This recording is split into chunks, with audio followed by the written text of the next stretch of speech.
Hey guys, it's Leesh, and welcome to another episode of Card Confessions. Now, you might be wondering, where are you right now? I'm actually at home. I'm relaxing. It is Juneteenth, and I was like, maybe I should go somewhere and, record the Card Confessions. And I thought, why would I do that? It's Juneteenth. I need to be relaxing and just doing my thing. Later on, we're going to be going to an event for Juneteenth to celebrate, but it's not that far from my house. So just that would be crazy to actually record a car confession. So from the comforts of my home, here we are, car confessions in full effect. But I wanted to check in to see how you guys are doing, what's happening. Um, how are you, celebrating your Juneteenth? Let me know. I would love to hear it.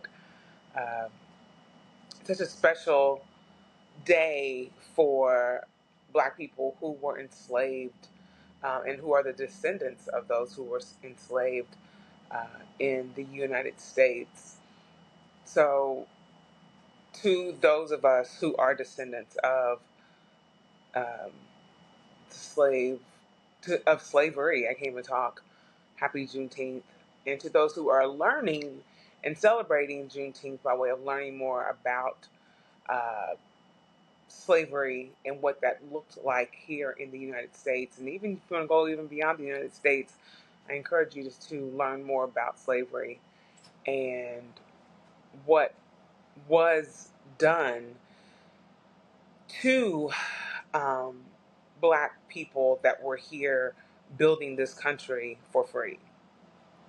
Um, Juneteenth is always like a weird, not weird, it's a celebration, obviously, right?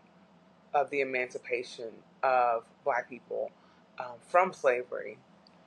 But it's weird to me in a way that now it's a federal recognized holiday. And I say that because, great, we have this holiday, right? It's being recognized. But we still are experiencing, as Black and brown people here in America, injustice in ways that don't really support the celebration of Juneteenth, if that makes sense. Um, are there Black and brown people, or are there Black people, because it's Juneteenth, are there Black people that are benefiting from, you know, living in the United States and, able to um, live well? Yeah, there are people that are in, decent positions and are able to thrive in America. But the collective, is that you really can't say that for the collective, and that has been since since the beginning of time. I feel like so. I'm kind of mixed, right? When I think about Juneteenth, I'm happy that people are taking the time to celebrate it, that it is recognized. But then, where are the laws? Where are the bills? Where are the things in place that afford Black people um, the equitable and equality um, that we should have in this country? Reparations. Let's start with that, right? What do reparations look like, right? And I've talked about this with a few people about reparations, what that looks like, and how we as a country could actually provide that for black people. Um, and that's a discussion that is going to probably be ongoing for a while. Uh, but I think it's something should happen, right? Um, for this country to be as wealthy, I'm saying that in air quotes, as it professes to be, there's so many Black people that are struggling, that are in spaces that do not afford them to thrive in this society financially, mentally, spiritually, um, all the things. And for me, I feel like there has to be more. Holiday is great. Wonderful. Okay, wonderful. But then what do we do beyond this holiday to ensure the safety, to ensure the um, ability to have, you know, opportunities that most white people have in this country? What are we doing to ensure all those things are being put in place and that we have the ability to make that happen for black people in this country? And I know people will argue that to the death about, what they think is being done and what the benefits are for black people in comparison to slavery. Okay, right? Slavery was an inhumane system that afforded, people to gain wealth in a way of not paying the workers for the work that they did in order to create this country as we know it. And the systems that are in place that have been in place since the start still benefit the descendants of those people that enslaved my ancestors. And so, knowing that, like thinking about that, thinking about how systemically this country is still ran and managed in a way that does not serve black people, what is the point of this holiday? Besides black people celebrating it for ourselves and acknowledging the freedom that we have um, from slavery, and that's been happening well before the country even recognized it. Oh, I love this. Is hilarious. I don't know if you can see me on this actual. If you can actually see the podcast, I put my thumb up, and like if you have an Apple phone, iPhone, it makes thumbs up. It's hilarious. Side note: if you have an iPhone, take the time to find out all the features you can do with your hand movements. It's hilarious. Um, but yeah, so back to Juneteenth. Where do we stop taking the crumbs and start demanding from this country? When does that happen? When do we say, you know what? Okay, thank you for acknowledging that slavery was a thing, that y'all lied to us for basically 2.5 years, for those that were still enslaved um, during the 1865. But after 1863, going into 1865, and those people being notified that they were actually still enslaved. Um, you know, it's just so many things when you think about that, right? Like, even as I was saying that, I was like, imagine you're just out here working as a slave, not knowing that other slaves have been freed. And the reason why you don't know is because people that are, basically your masters and, the authority, the government, not government, but the leaders in those spaces, they were informed, but they didn't inform you. And I'm just thinking about myself, like right now. It's just completely leash thought, you know, obviously car confessions, but like, obviously, if I were born at that time, I might be thinking differently. But I'm thinking about leash right now with my mind, the way I think, the way I feel. I don't know that I would have just been like, oh, yay, thanks for letting me know, guys. I'm free. Wonderful. Now I'm off to the wherever, right? I'm pretty sure I would have like lost my shit on somebody. I'm pretty sure there would have been some choice words. There would have possibly been, some throwing of hands. Like, let's be serious. And this is just all in my mind, me thinking this. Like, I don't know if that I really would have gone that far. Maybe. Maybe. But I'm thinking me now. Like, I really feel like there would have been so much anger and just resentment towards the people that, quote unquote, were my masters. That's just me thinking out loud. I mean, to know that you have been worked almost to death, right? And then to know you've been worked in that similar way beyond the time that, you know, legislation was put in place for you not to be. Excuse me? What?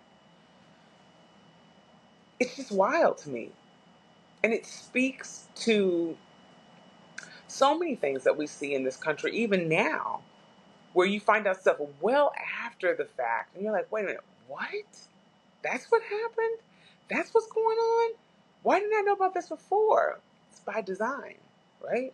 It's by design. Um, and like a lot of things in this country, and a lot of things even all around the world, there's an agenda, right? There's an agenda as to why certain things, flow the way they do. And a lot of times it's to the detriment of individuals that really are not benefiting from the whole scenario in the first place.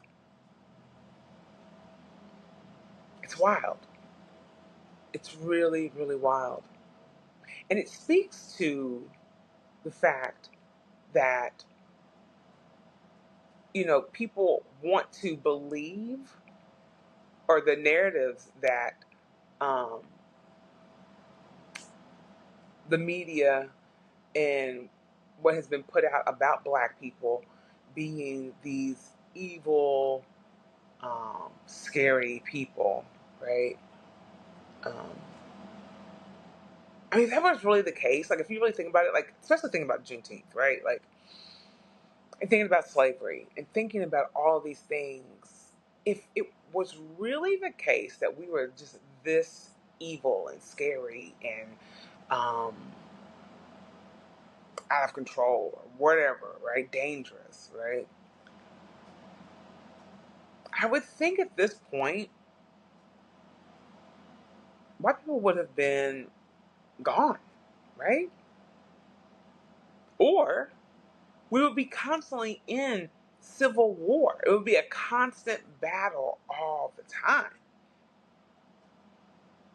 I am a Black person. I know a lot of Black people, right? And the Black people that I know, and I'm going to say all, but most Black people I know are some of the sweetest, kindest people, generous, forgiving, um,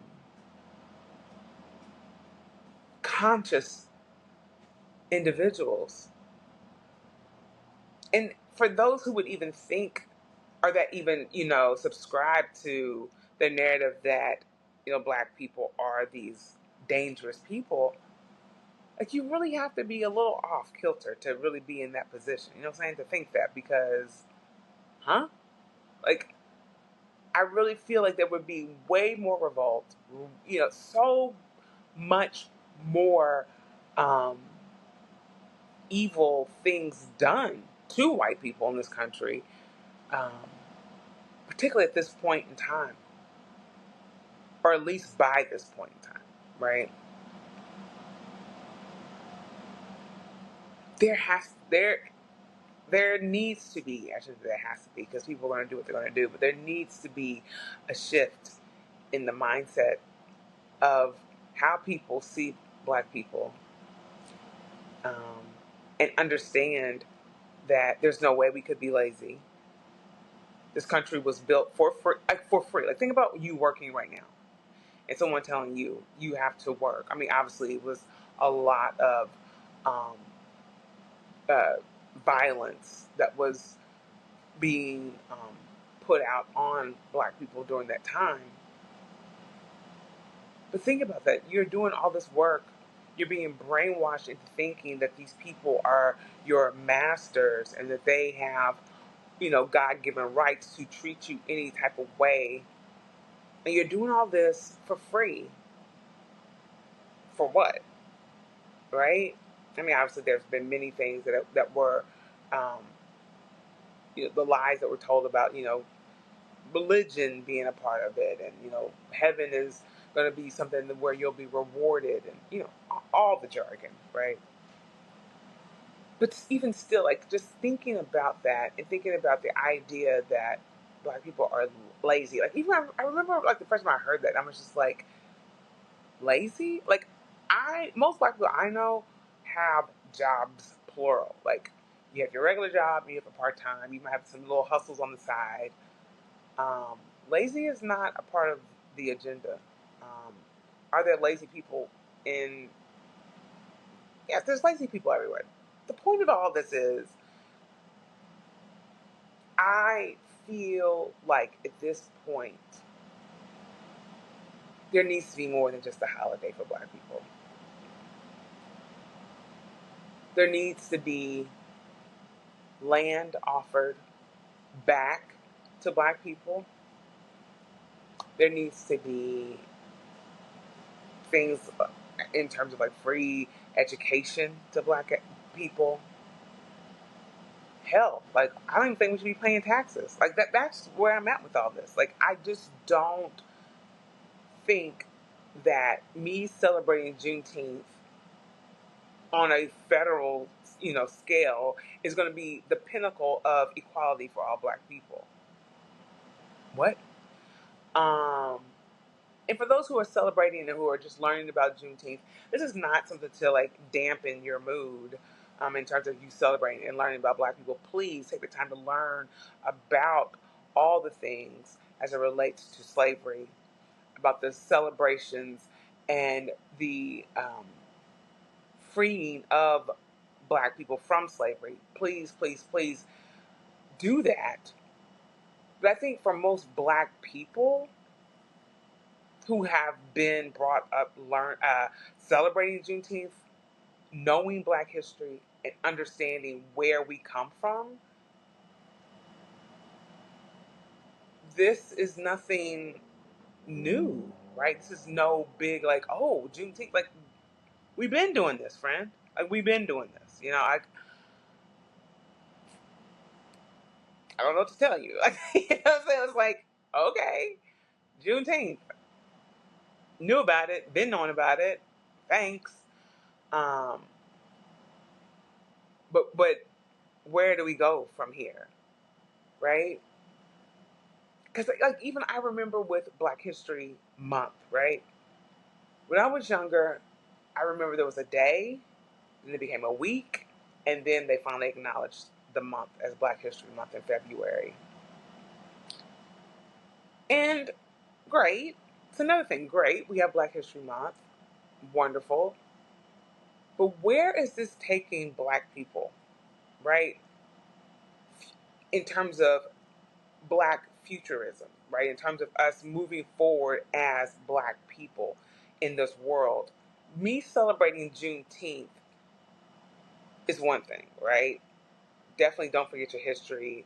Always maintain historical information so we don't put ourselves back into some type of cycle of, doing things that clearly don't serve us. But we have to think about how we're moving forward as black people in this country, in this world, right? Um, because at this point, I don't know how we can continue on successfully if we aren't looking towards our future in this country and where we stand in this country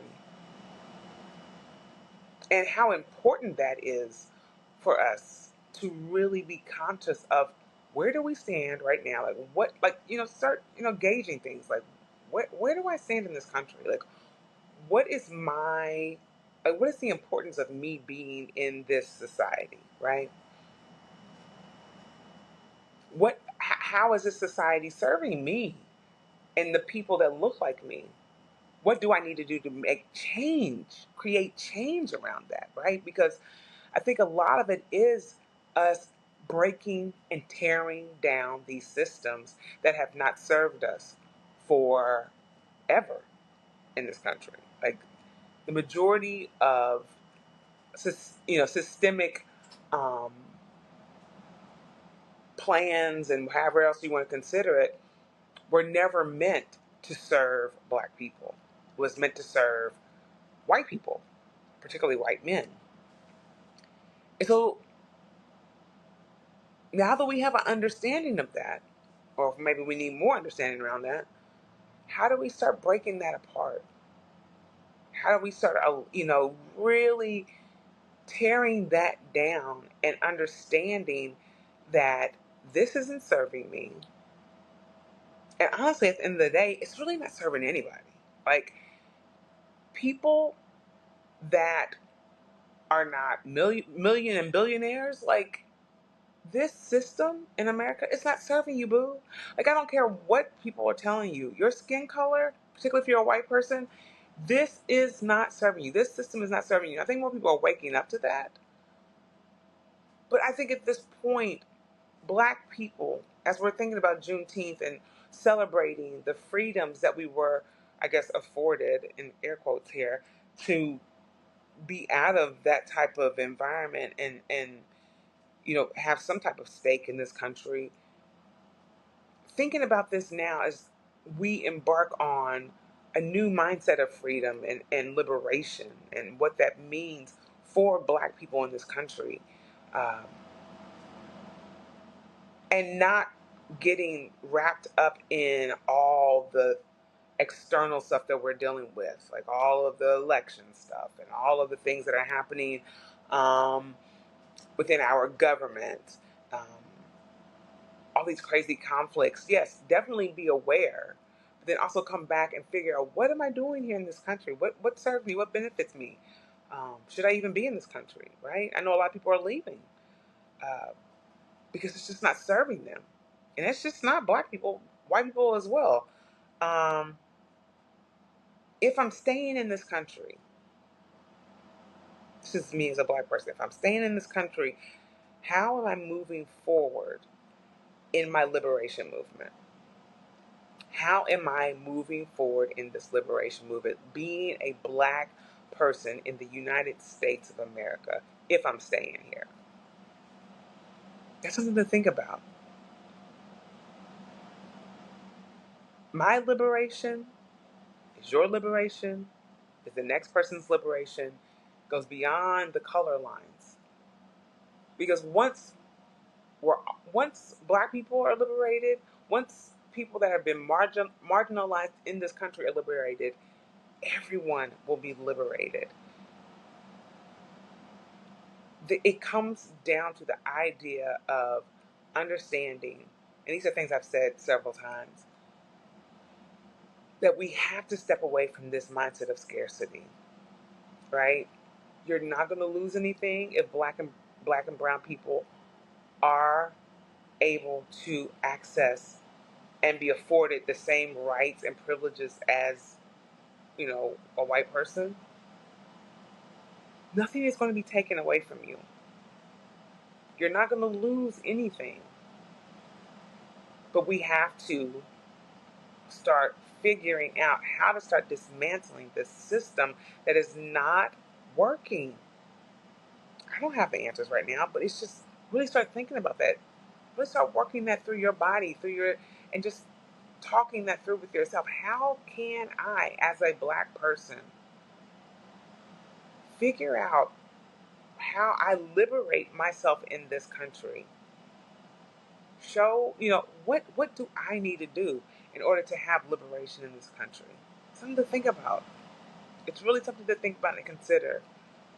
Um, because what's going on right now is, like, we always joked for years to say, like, there's a circus, like, the government's a circus. It's just, a hot mess. There are no words to what's happening right now. Like, it's beyond me. It's beyond, basically all of us at this point. But it is our responsibility to figure out ways to start getting rid of the people in government that aren't serving us. Because honestly, they're the ones who threw the breadcrumbs at us to have this federal holiday, right? To keep us quiet. Because if you remember when Juneteenth actually was implemented as a federal holiday, that was during the height of, like, the Black Lives Matter. I think it was kind of like the dying down of George Floyd. It was all that was happening around the same time. So it's like, yo, what can we do to just keep folks at bay? Oh, we'll make Juneteenth a federal holiday, and hopefully that'll be enough to shut them up until the next thing, right? Yeah. So I don't know, y'all. I'm just thinking out loud. But I am thinking, and I'm constantly in this state of how do we liberate ourselves?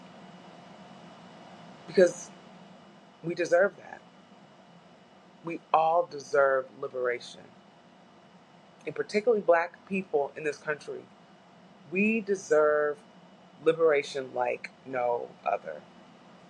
And so on this Juneteenth, celebrate the fact that you are a descendant of someone who beat the odds. And we are descendants of people who have beaten the odds. We have beaten the odds. Um, Despite all of the barriers that have been put in place, black people are still out here thriving and living our best lives in the best way we can, despite all of the barriers, despite all of the things that they thought would take us down. You can't take down people like us. You just can't.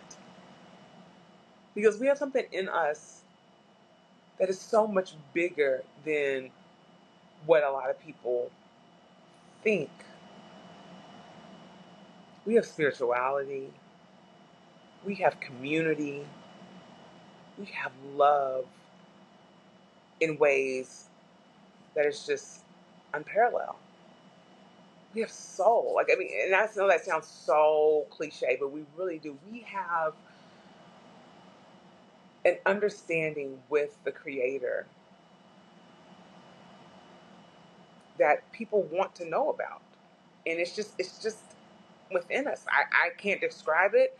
If you're black, you know. You just know. It's just there. You feel it, and you feel that sense of resilience. And I'm not saying things don't get hard. I'm not saying that we don't have tough times and we just feel like we're ready to fall apart. Because it's there. That's definitely there too. But the resilience is the mystery. It really is. Because people have tried for years to take us down. You think about all the things, Tulsa, you think about all the different neighborhoods, Black Wall Street. And they go on and on. I could keep going on and on about the different neighborhoods that were burnt to the ground, destroyed, um, in the hopes to just completely obliterate us. Here we are, still kicking, still making it happen, still making it happen. Even with the least amount of resources, we make stuff happen in ways people are like, how did you do that? It's magic. It's black magic, man. I'm telling you. I mean, good black magic. And, that's a whole story, but whatever. Celebrate our magic. Because black people are magic. We literally are magic. We literally are. If you're going to celebrate anything today, that's what I say. Celebrate black magic. It's mysterious. And sometimes I don't even know how certain things I'm like, how did y'all do that? How did we do that? How did that happen? It's like, it's beauty, it's magic, it's that direct connection with the divine, for sure. So that's it, y'all. That's all I got today. I'm going to continue to relax and enjoy this Juneteenth. I'm going to head to Van Cortlandt Park. They're actually having a Juneteenth celebration, which I'm really excited about, and just have an opportunity to celebrate this black magic and this beauty that we all possess as black people, and being descendants of some of the most resilient creatures on this planet. So I'm proud and I'm happy for that, but there's still more work that needs to be done. Happy Juneteenth, y'all. Continue to learn, continue to grow, continue to figure out ways for us to be liberated from this crazy system in the United States of America. And listen, like I always say, let's just keep on keeping on. I love you, and I'll see y'all next week. Bye.